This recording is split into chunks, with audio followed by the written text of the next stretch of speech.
వాళ్ళని బయటికి తీసుకొస్తున్నారు కదా, బట్ బిగ్ బాస్ ఎక్కడన్నా తప్పు చేస్తుందంటారా? అంటే అది నేను ఏం ఆన్సర్ చేయడానికి లేదు, వాళ్ళ కాన్సెప్ట్ అలా ఉందో. సో మేబీ నాకు లోపలికి వెళ్ళినప్పుడు అదొక మైండ్ గేమ్, నాకు ఎలా ఆడాలో తెలియలేదు కాబట్టి బయటకు వచ్చాను.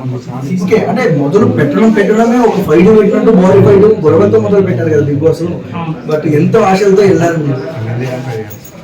మనమే ఎక్స్పెక్ట్ చేయం కదా ఇలా జరుగుతుంది. అంతే, కాలం కలిసి వచ్చినప్పుడు కలిసి వచ్చినప్పుడు ఇలాగే తొందరగా వచ్చేస్తాను. ఎంత హాయిగా ఉందో తెలుసా, బయటకు వస్తే బాహ్య ప్రపంచంతో మీ అందరితో ఇలా కలవడం, మాట్లాడటం ఎంతో సంతోషంగా ఉంది, ఎంతో అదిగా ఉంది, ఇదిగా ఉంది. ఇంకా ముగిద్దాం. ఫీల్ అవుతారు, ఇంటర్వ్యూస్ కూడా ఇయ్యారు, చాలా యాటిట్యూడ్ గా ఇస్తున్నారు. బట్ ఏంటి ఇంత స్టామినా ఎక్కడి నుంచి వచ్చింది? అదే అక్కడి నుంచి వచ్చింది.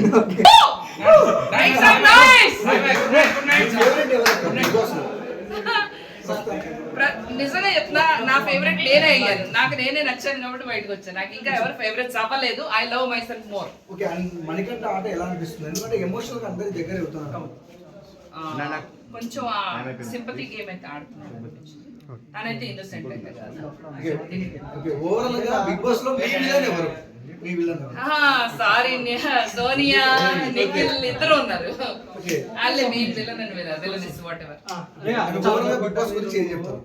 Big boss mind game, Bebakka మీరు మీలాగా ఉన్నందుకు బయటకు వచ్చారు. Next time better luck. Okay, Sonia గారికి ఆర్జీవీ సపోర్ట్ ఉంది కదా,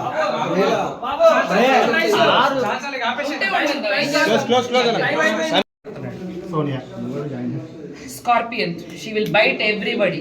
నిఖిల్ రెండు వైపులా ఆడుతున్నాడు, మాస్క్డ్ ప్లేయర్, కంప్లీట్లీ మాస్క్డ్. అసలు రెండు వైపులు పదునున్న కత్తి. బోల్డ్, బ్యూటిఫుల్.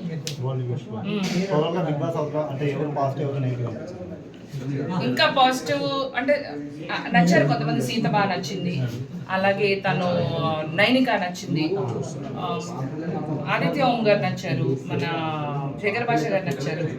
100% ఎఫెక్ట్ ఇంకా అంటే మైండ్ గేమ్ ఆడుతున్నారు, వాళ్ళిద్దరు బాగా పెడుతున్నారు. ఎవరు మన Nikhil and Sonia. Thank you అమ్మయ్య.